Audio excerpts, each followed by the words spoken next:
Para começar, vamos falar um pouquinho sobre câncer de mama. Zé Maurício, vamos começar falando então sobre o câncer de mama triplo negativo. Certo. Eu sei que é um pouquinho mais chato esse programa, toda vez a gente fala a mesma coisa, mas eu penso que é muito válido a gente Uhum. falar sobre isso de uma maneira que as pessoas consigam entender, porque vai de encontro com o que a gente se propõe aqui, que é informação de Certo. qualidade, né?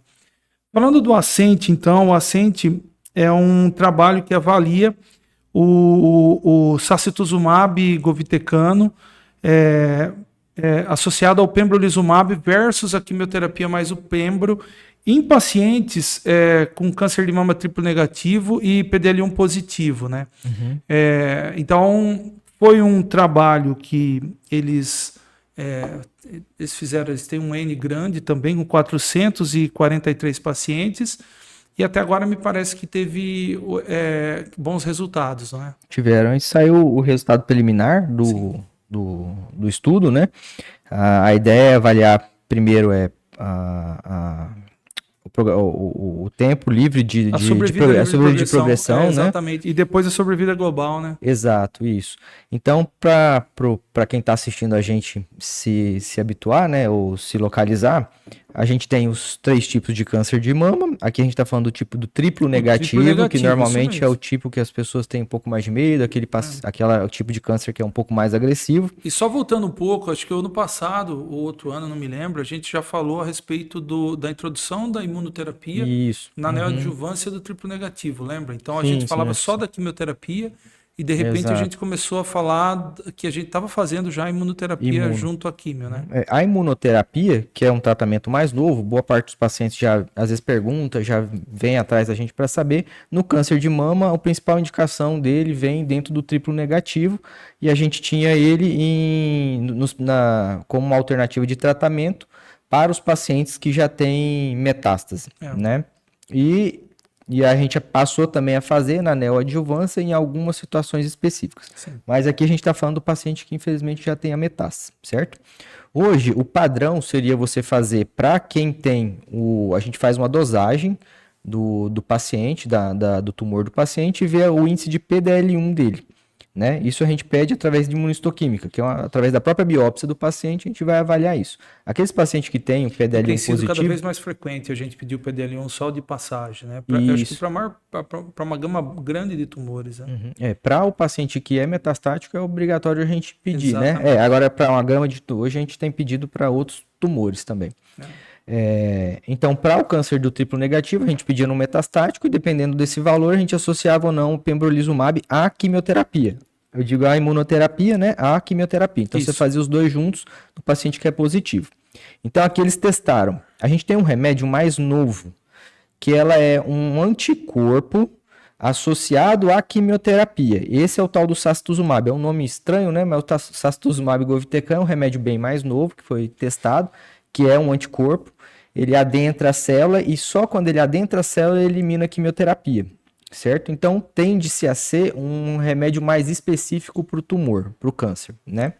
Então aqui a gente viu que os pacientes que falhavam a quimioterapia posteriormente, a gente usava ele e teve uma boa resposta. Então, como isso teve uma boa resposta, o objetivo do trabalho é trazer ele para o começo. Em vez da gente usar depois de falhar a quimioterapia, a Fazer o gente mais usar precoce possível. isso. É. E o trabalho testou se fazer junto com a com a imunoterapia era interessante. Tá? Então, assim, ele trouxe os primeiros dados, tá? O primeiro dado que a gente viu de sobrevida livre de progressão, ou seja, quanto tempo em média, o tratamento deixa de fazer efeito, tá? Nos pacientes que fizeram quimioterapia com a imunoterapia, que é o tratamento padrão, eles acabaram tendo uma progressão, o tumor começou a crescer novamente, vamos dizer assim, ficou resistente a partir de 7,8 meses. Comparado com quem fez o tratamento que eles estão testando, foi 11,2 meses. Ou seja, a gente ganhou mais meses para esses pacientes. Lembrando que a gente está falando de média, né? Uma mediana, na verdade. Teve pacientes que fez a medicação e que ficaram muito mais tempo sem. Então, esses meses que a gente ganha, para a gente é muito importante. A gente faz um cálculo e dá uma. Isso sai no estudo, um termo técnico chamado Hazard Ratio. Esse Hazard Ratio deu 0,65. Explicando melhor isso daí, o que significa? Que a gente teve uma redução do risco da paciente evoluir, da paciente do tratamento dar errado, vamos dizer assim, e começar a doença a aumentar de novo, de 65%, de 35%, né? Então a gente teve uma redução do risco do tumor aumentar, do risco do tumor começar a falhar de 35%. Isso é bastante, né? Então, outra coisa foi o tempo de resposta, o tempo de duração de resposta também, que foi muito maior em quem usou o sacituzumab com o pembrolizumab, que foi de 16 meses versus 9 meses em quem usou o tratamento padrão. Então, assim, provavelmente a gente ainda está a parte vai vir ainda a questão de sobrevida global, que é para ver quanto que isso aumentou na vida da pessoa, do paciente ainda. Os dados ainda são recentes, então eles precisam de mais tempo para ver, mas muito provavelmente isso aqui deve ter um ganho de sobrevida global também, que deve vir nos próximos... Então, para ilustrar o que você está dizendo, é o seguinte: quando a gente fala, obviamente, em ganho em meses para os médicos que trabalham com isso, as pessoas têm a noção do que isso significa. Mas quando a gente fala em meses para as outras pessoas, parece uma coisa tão ínfima, parece uma coisa tão pouco, tão banal e pouca, mas não é isso. Quando eu costumo dizer que quando começamos na oncologia há 25 anos atrás, 30 anos atrás, a gente tinha uma sobrevida de doença metastática de intestino, por exemplo, de 3, 4 meses. A nossa sobrevida hoje de doença metastática está em torno de 3 a 5 anos, não é isso? Sim, exatamente. E se a gente consegue fazer ressecção, eventualmente a gente tem casos que a gente faz ressecção das lesões que foram vindo ao longo do tempo, que a pessoa está viva e fica viva por muito tempo. Eu tenho caso de cura. E eu sigo desde 2008 e nunca mais voltou a doença, né? Então, esse tipo de associação de drogas, no final das contas, ele se reflete numa sobrevida enorme no final. Exato, então, isso obviamente é necessário. Por que eu estou dizendo isso? Porque, eventualmente, a gente é interrogado por paciente familiar e até por médicos auditores, etc. Poxa vida, mas nada contra os médicos auditores, mas são as pessoas que ficam, eventualmente, por que vai dar tal medicamento? É por isso. Certo. Porque aumenta, no final das contas, a sobrevida de maneira substancial. Sobrevida de melanoma, você lembra quanto era? Você vê que paciente, com quantos anos nós estamos tratando melanoma com imunoterapia hoje. Então, só para ilustrar essa questão dos meses. E por que eu fiz questão de falar isso? Porque nós vamos falar muito daqui para frente a respeito de quanto aumentou em meses, né? Porque os trabalhos, eles são feitos dessa maneira. E a gente tem que pensar que é de pouquinho em pouquinho mesmo. Exatamente. 3 meses aqui, ano que vem mais 3, o outro, entendeu? Mas então a gente sempre está ganhando. Tem uma repercussão grande no final, né? Tem uma repercussão. A gente, pelo menos eu, acho que você é um pouco mais novo, mas eu sou prova viva disso, né? Então eu acho que vale muito a pena isso. E tudo que vem para somar, como a gente está vendo aqui, é muito válido, né? Muito válido, né? Nós estamos falando em salvar vidas, ou fazer com que a pessoa tenha uma sobrevida maior com qualidade. Exatamente isso. Eu acho que era isso. Você quer falar mais alguma coisa a respeito do Ascent 04? Acho que não. Acho que em termos de efeito colateral, muito que às bem. vezes as pessoas perguntam, né? Isso, o que pode exatamente. pensar. Exatamente. Aumentou muito pouco o incremento aí porque são drogas diferentes, então são efeitos colaterais diferentes, mas manejáveis. Talvez foi um pouco mais comum neutropenia e diarreia no grupo que fez o novo remédio, né? Mas em compensação a gente tinha neutropenia, anemia e plaquetopenia no outro grupo da quimioterapia, né? Então, de forma geral, não houve perda de qualidade de vida do paciente, pelo contrário, né? A pessoa costuma demorar mais para a doença evoluir, ou seja, ela vai demorar mais para apresentar sintomas do câncer. Muito bem. Né? Então, é isso. Bom, passamos para o próximo, então, que é o Serena. O Serena é um estudo que foi apresentado na plenária, né? Serena foi. Exatamente. E ele, na verdade, ele trata dos cânceres de mama, os luminais, né? Os receptores de estrogênio e progesterona positivo, negativo e com HER2 negativo. Esse estudo, ele avalia, na verdade, a troca precoce do inibidor da aromatase pelo camizestrante mantendo o mesmo inibidor CDK 4 e 6, que é o palbociclib, o ribociclib e o abemaciclib, né? Exato. Então, queria que você falasse um pouco disso, porque tem uma situação muito interessante nesse caso. Né? Esse estudo, talvez eu acho que foi o estudo que mais interessante dentro da ASCO, porque ele muda a forma da gente acompanhar e trocar o tratamento do paciente. Então, acho que esse foi o grande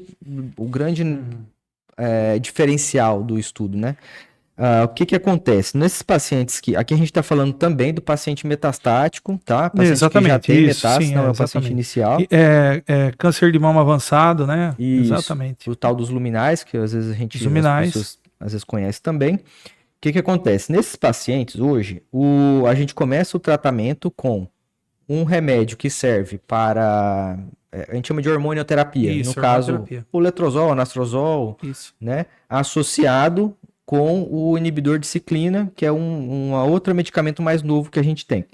Certo? Esse hoje é o padrão ouro. Como que a gente faz normalmente o acompanhamento? Você vai fazendo exames de imagem de repetição, a cada 3 meses, mais ou menos.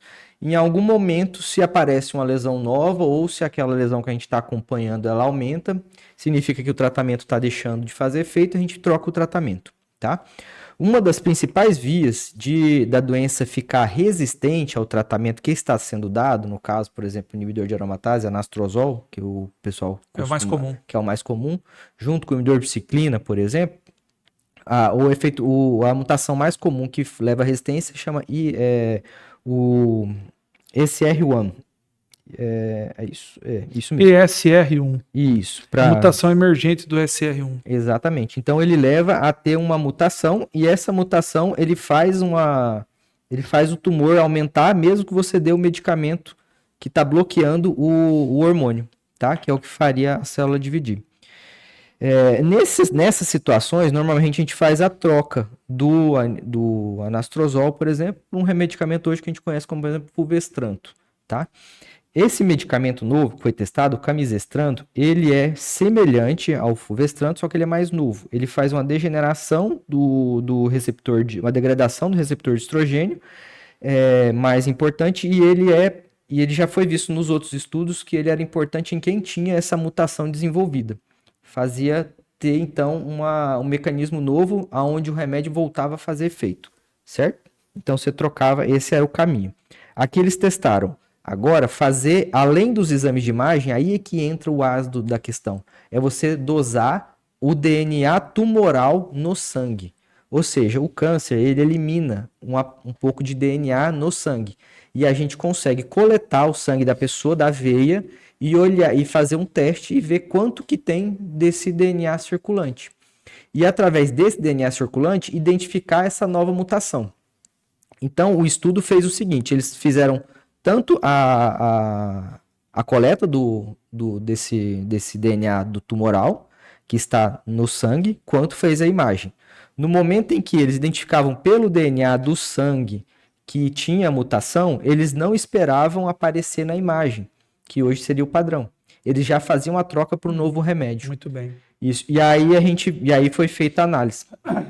Viu-se que quem fazia precocemente a troca do remédio, através do exame do sangue, o tumor demorou muito mais para ficar resistente.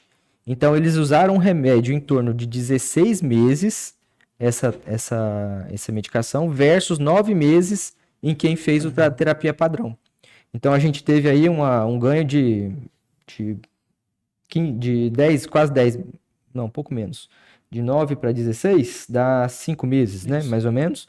Mas com hazard ratio de 0,44. E uma outra coisa que chama muita atenção é a questão da qualidade de vida que foi muito debatido lá no Congresso.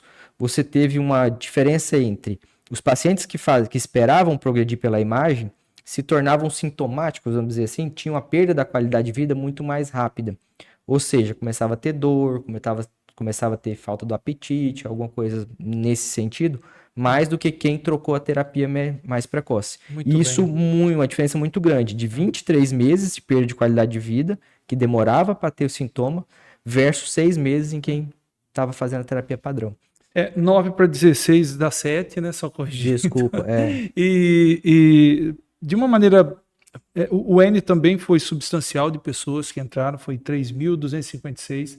E de uma maneira grosseira, mas didática, eu estava falando aqui com o Zé Maurício antes da gente começar a gravação, é como se a gente começasse a fazer a quimioterapia nos pacientes com câncer de ovário, por exemplo, de maneira precoce só com a elevação do marcador tumoral do CA-125.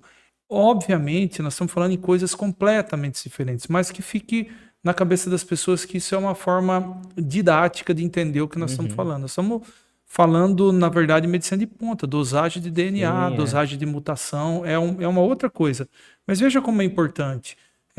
Talvez isso seja uma coisa completamente diferente do que a gente já viu, porque nós não estamos esperando, pelo menos esse estudo mostra para a gente que não está esperando manifestar doença metastática, né? Você pode tratar antes. E, obviamente, o resultado vai ser muito melhor. E sim, vai refletir em sobrevida livre de doença, sobrevida global, não tenho dúvida Porque, teoricamente, você está tocando tratamento com menos doença. Então, quanto menos... É aquela história de você fazer o diagnóstico precoce. Quanto mais precoce, maior a chance de cura, porque você tem menos doença. Exatamente. Então, é mais fácil de você matar. É aquela coisa, não é mais fácil de você matar uma formiga ou um formigueiro, né? Se você deixar a formiga ela procriar para virar um formigueiro é muito mais difícil. Exatamente. Entendeu? Então é mais ou menos esse o sentido.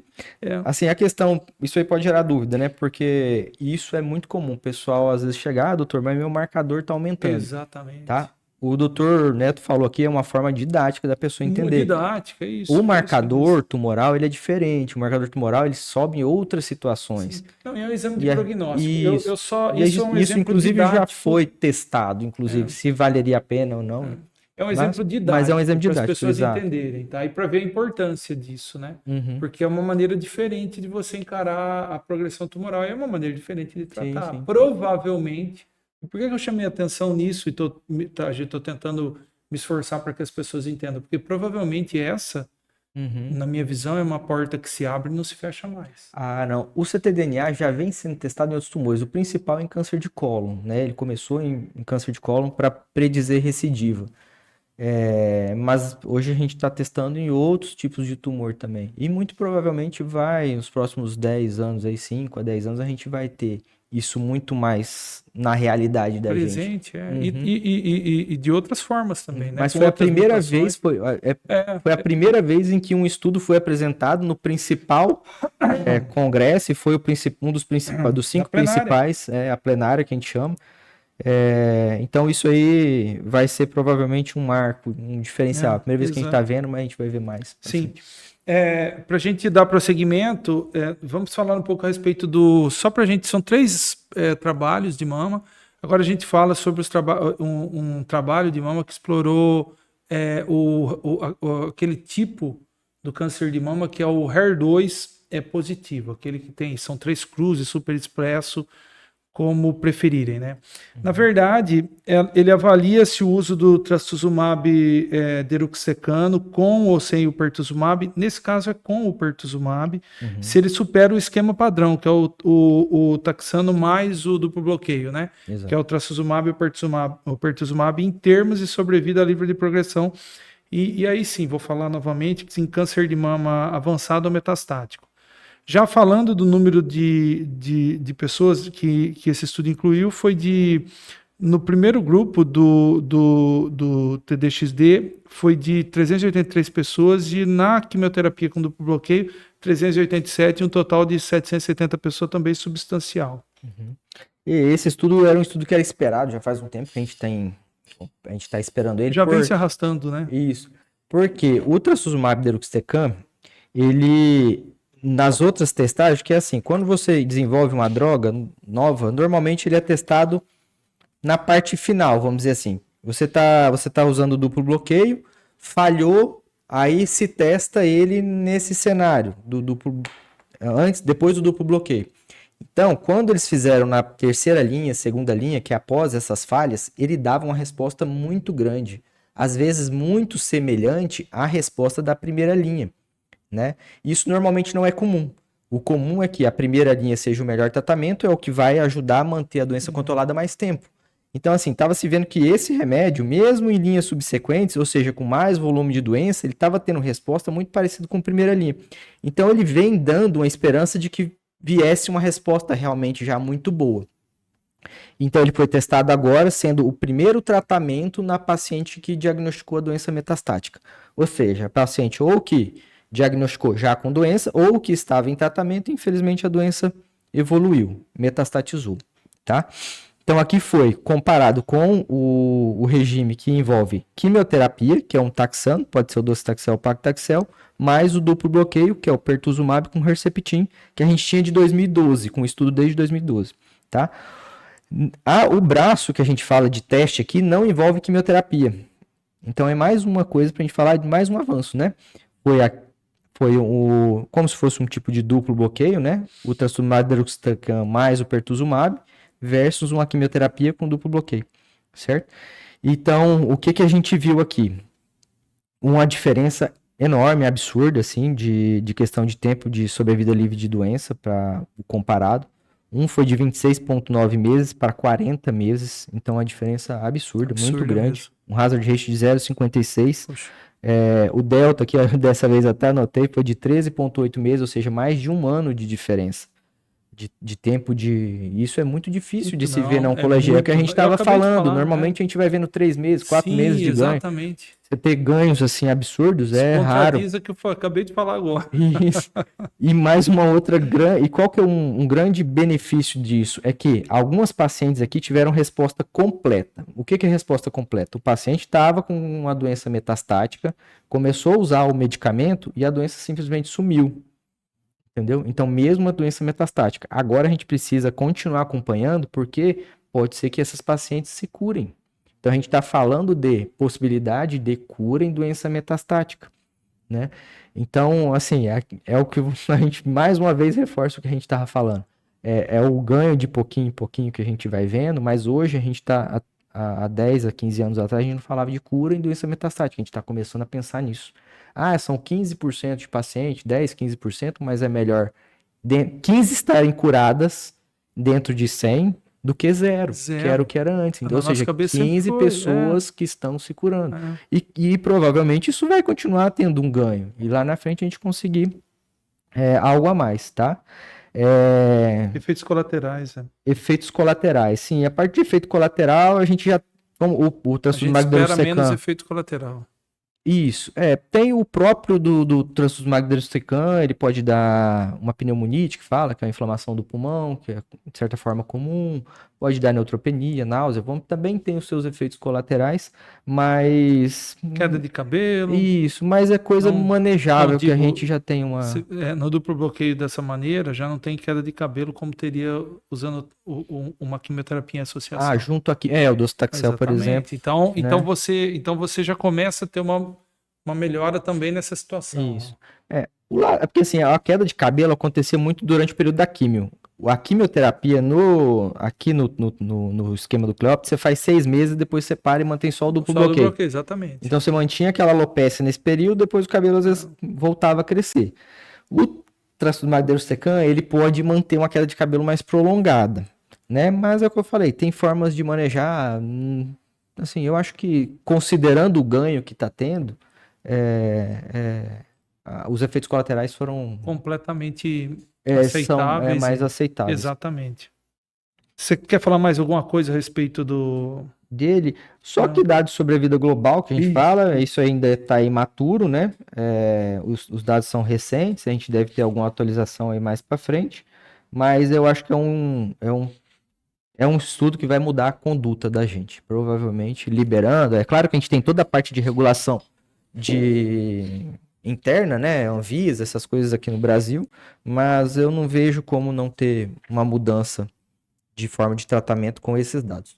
Muito bem, nós falamos então, pessoal, de câncer de mama, falamos do estudo Ascent, nos tumores triplo negativos, o sacituzumab govitecano mais o pembro versus a quimio com pembro, falamos depois do estudo Serena 6 em luminais.